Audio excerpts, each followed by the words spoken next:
আমি এই সিনেমাটা দেখতে চাই, আমি তোমার কথা শুনতে চাই, আমি তোমায় এই গল্পটা বলতে চাই। এরকম ধরনের যে কথাগুলো, এগুলো যখনই আমরা ইংলিশে ট্রান্সলেট করি তখনই চলে আসে ইনফিনিটিভের প্রয়োগ। ইনফিনিটিভ ব্যবহার করে বহু লাইনস আমরা দৈনন্দিন জীবনে অনেক সহজে ইংলিশে বলতে পারি। তাই এই বিশেষ গ্রামাটিক্যাল স্ট্রাকচারটাকে ভালোভাবে বুঝে নেওয়া খুব দরকার। আজকে আমি 5 রকমের ইনফিনিটিভের বিশেষ ব্যবহার সম্পর্কে আলোচনা করতে চলেছি। এই যে ইনফিনিটিভ, এটা অ্যাকচুয়ালি কি সেটা আগে বুঝে নাও। ইনফিনিটিভ বলতে গেলে আমরা যেটা জানি সেটা হলো টু এর সাথে যখন ভার্বের ফার্স্ট ফর্মের ব্যবহার হয় এবং সেই কম্বিনেশনটা আমরা ব্যবহার করতে পারি প্রধানত তে বিভক্তিতে, এছাড়া অন্যরকম সেন্সেও হয়। তো সেটাই আমি এখানে আজকে আলোচনা করব। এখানে খুবই সিম্পল কিছু লাইনস আমি প্রেজেন্ট করেছি, দেখো কিভাবে তার মধ্যে ইনফিনিটিভের প্রয়োগ হচ্ছে। প্রথমে কি বলছে, আমি শিখতে চাই। আমি শিখতে চাই, এই যে বলা হলো আমি শিখতে চাই, কিভাবে বলবো লাইনটা? যদি ট্রান্সলেট করি তাহলে বলতে হবে আই ওয়ান্ট টু, আমি চাই, আই ওয়ান্ট টু লার্ন। এই যে টু ব্যবহার হলো এবং তারপরে ভার্বের ফার্স্ট ফর্ম হয়েছে, এটা হলো ভার্বের ফার্স্ট ফর্ম। এই যে রুলটা আমরা দেখতে পাচ্ছি যে টু এর সাথে V1 ব্যবহার হলো, তখনই এই শিখতে এই সেন্সটা চলে আসলো। শিখতে, করতে, যেতে, ঘুমাতে, এরকম সেন্স অনুযায়ী আমরা টু ব্যবহার করে তারপরে ভার্বটা লিখলেই হয়ে যাবে। তো সেই অর্থে এটা হলো, এটাকে আমরা বলতে পারি ফুল ইনফিনিটিভ। এই ধরনের যখন ফরম্যাট আমরা দেখব যেখানে লক্ষ্য করা যাবে টু এর সাথে ভার্বের ফার্স্ট ফর্মটা আসছে, এই বেসিক ফরম্যাটটাকে আমরা বলবো ফুল ইনফিনিটিভ। পরেরটা দেখো, সে সাহায্য করতে আসলো। আবারও দেখো তে বিভক্তি আমরা লক্ষ্য করছি, সাহায্য করতে আসলো। ট্রান্সলেট করলে কি হবে? এটা যদি ট্রান্সলেট করি হবে she came to help. Simple past টেন্সে বলা হয়েছে, টু এখানে আবারও একবার আসলো এবং তারপরে ভার্ব এসছে হেল্প, টু হেল্প। এই যে টু হেল্প, এই ইনফিনিটিভটা একটা নাউন সেন্সে কাজ করে। যখনই তুমি ইনফিনিটিভের প্রয়োগ করছো তখন সেটা একরকম একটা নাউনের মতন কাজ করছে, একটা নাউন লাইক ওয়েতে, একটা নাউন ফ্রেজ হিসাবে সে কাজ করে। যাই হোক, তো এইখানে শি কেম টু হেল্প, এইটা হলো ইনফিনিটিভটা। তারপরেরটা, তারা ভ্রমণ করার পরিকল্পনা করে। ট্রান্সলেট করলে হবে দে প্ল্যান, তারা পরিকল্পনা করে বলা হয়েছে, তার মানে সিম্পল প্রেজেন্ট টেন্সে বলা হলো যে এটা তাদের দৈনন্দিন যেন একটা চিন্তা ভাবনা এরকম প্রায়ই করে। তো তাই জন্য they plan to travel. To travel, তারা কি প্ল্যান করে? না ট্রাভেল করার। তো এইখানে টু ট্রাভেল এই সেন্সটা ইনফিনিটিভ হয়েছে। পরেরটা দেখো, সে কথা বলতে চেষ্টা করলো। কথা বলতে চেষ্টা করলো, সে কি চেষ্টা করলো? কথা বলতে চেষ্টা করলো। যেহেতু কি বলার উত্তর হিসাবে ইনফিনিটিভ সেকশনটা আসে, তাই জন্য এটা নাউন হিসাবে কাজ করে। ট্রান্সলেট করলে লাইনটা এরকম ভাবে আমরা বলতে পারি, হি ট্রাইড, সে চেষ্টা করলো কি? টু স্পিক, কথা বলতে বা কথা বলার সে চেষ্টা করলো। তাহলে এই যে টু স্পিক, এটা হচ্ছে ইনফিনিটিভ।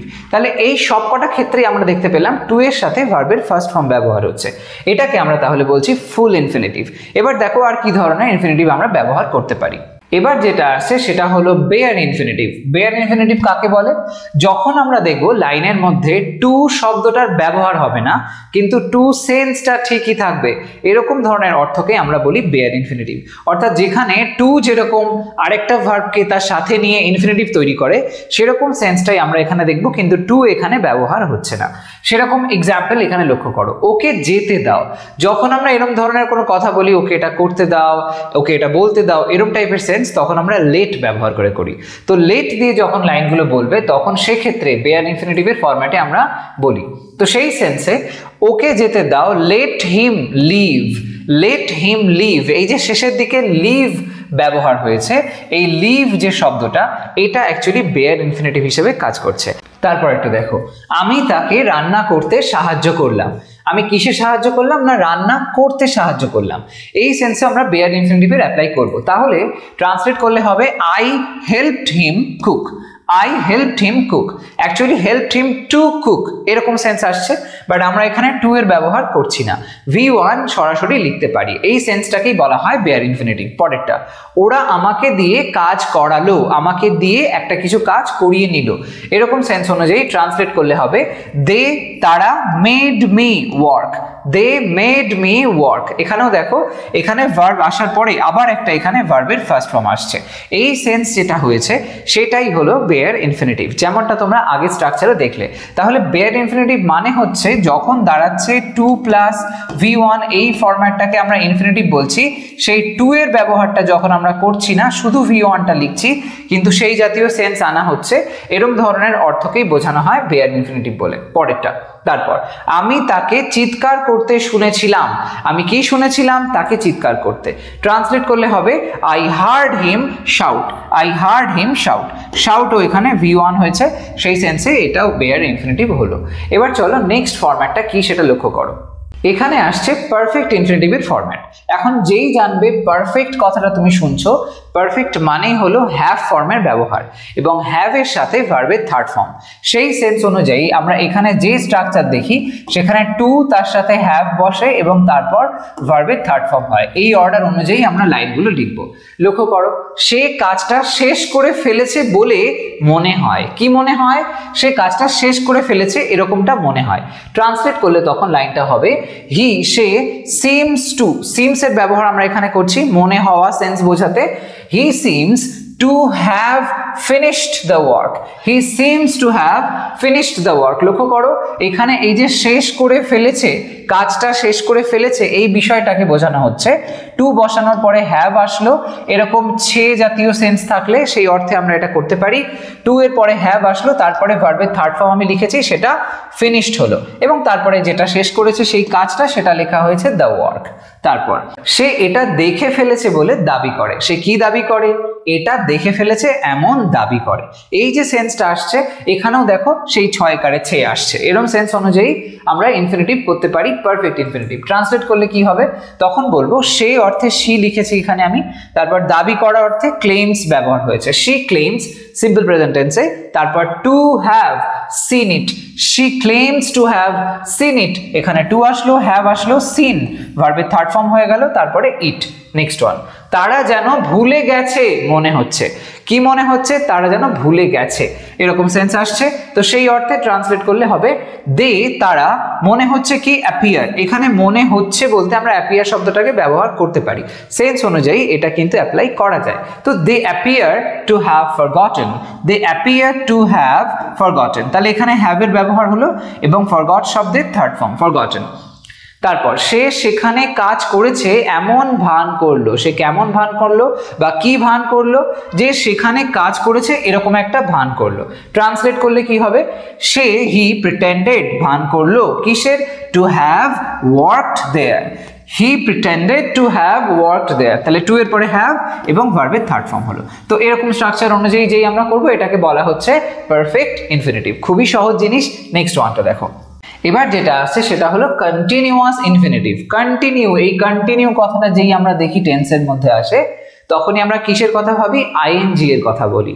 তার মানে এইখানে ভার্বের ফোর্থ ফর্মের ব্যবহারটা আমরা লক্ষ্য করব। অর্থাৎ এখানে স্ট্রাকচারটা হবে টু, তার সাথে দেখব বি এবং তার সাথে দেখব ভার্বের ফোর্থ ফর্ম বা আইএনজি ফর্মের ব্যবহার হতে। তাহলে সেই অনুযায়ী লাইনগুলো কিভাবে করি দেখো। সেই কাঁদছে বলে মনে হচ্ছে, যদিও এখানেও এরকম ছে বিভক্তি রয়েছে যেরকম আগে হয়েছিল, কিন্তু দেখো কাজটা এখানে একটু ডিফারেন্ট ভাবে সেন্স করতে হবে আমাদের, কারণ এই কাজটা কিন্তু মানে চলছে এরকম একটা বিষয় বোঝানো হয়েছে। এই যে বলা হচ্ছে কাঁদছে মানে কাজটা চলছে, এই সেন্স অনুযায়ী আমরা ইনফিনিটিভ অ্যাপ্লাই করব। তাহলে তখন ট্রান্সলেট করলে কিভাবে বলতে পারি দেখো। সে বলে মনে হচ্ছে, এই সেন্স মনে হয় সেন্সটা বলা হয়েছে। তো সেই অর্থে she seems to be crying. She seems to be crying, seems এখানে মনে হওয়া অর্থে ব্যবহার করা হলো। তারপর টু আসছে, বি হচ্ছে এবং আইএনজি ফর্ম ক্রাইং, কেঁদে চলেছে, সেই সেন্সটা বোঝানো হয়েছে। She seems to be crying. তারপর তারা অপেক্ষা করছে বলে মনে হচ্ছে। অপেক্ষা করছে বলে এরকম একটা কাজ চলছে, এরকম সেন্স আসছে। ট্রান্সলেট করলে একইভাবে বলতে পারো দে, তারা অ্যাপিয়ার। এখানে মনে হওয়া সেন্সে অ্যাপিয়ার ব্যবহার করছি যেমনটা আগে করেছি। They appear to be waiting.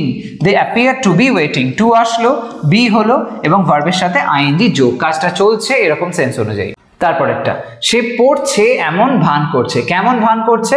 না কি করার ভান করছে, না সে পড়ছে এমন ভান করছে। এরকম সেন্স অনুযায়ী ট্রান্সলেট করলে বলতে হবে যে হি ইজ প্রিটেন্ডিং, সে কাজটা চালিয়ে যাচ্ছে। কি করছে? কি চালিয়ে যাচ্ছে? না প্রিটেন্ড করার কাজটা চালিয়ে যাচ্ছে, সে ভান করছে। টু বি স্টাডিং, কেমন ভান করছে না, টু বি স্টাডিং, পড়াশোনা করার ভান করছে। এখানেও টু আসলো, বি আসলো এবং ভার্বের সাথে আইএনজি যোগ। পরেরটা, আমি এখন কাজ করতে থাকতে চাই, কাজ করতে থাকতে চাই, কাজ করার কাজটা চালিয়ে যেতে চাই, এরকম সেন্সে I want to be working now, I want to be working now. তাহলে টু বসলো, বি আসলো এবং ওয়ার্কিং আইএনজি সেন্সটা আসলো। এইভাবে কন্টিনিউয়াস ইনফিনিটিভের ব্যবহার আমরা করতে পারি। এবার চলো দেখে নেওয়া যাক নেক্সট আর কি আছে। এখানে আমরা দেখব প্যাসিভ ইনফিনিটিভ স্ট্রাকচার, অর্থাৎ প্যাসিভে যদি ইনফিনিটিভের স্ট্রাকচার করি তাহলে কেমন কেমন হতে পারে। আমরা দু রকমের স্ট্রাকচার প্রধানত ইউজ করে থাকি, সেটার ব্যবহার এখানে লক্ষ্য করো। প্রথমে বলা হচ্ছে দেখো কাজটা করা দরকার, কাজটা করা দরকার মানে কারোর দ্বারা কাজটা করা দরকার, এই সেন্সে মানে এখানে প্যাসিভ আসলো।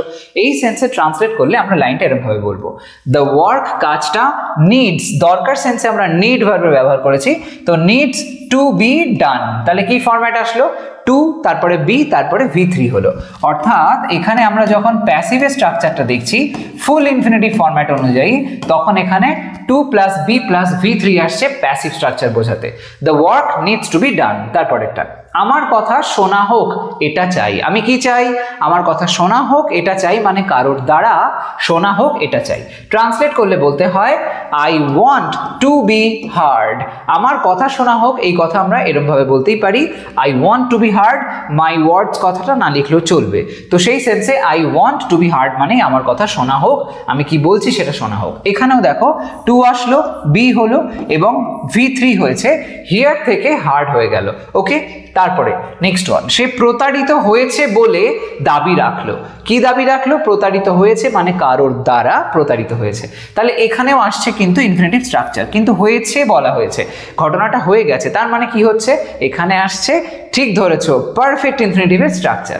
তাহলে যখন পারফেক্ট ইনফিনিটিভ হবে কিভাবে হবে, প্যাসিভে যেহেতু হচ্ছে তাই জন্য বিন আসবে।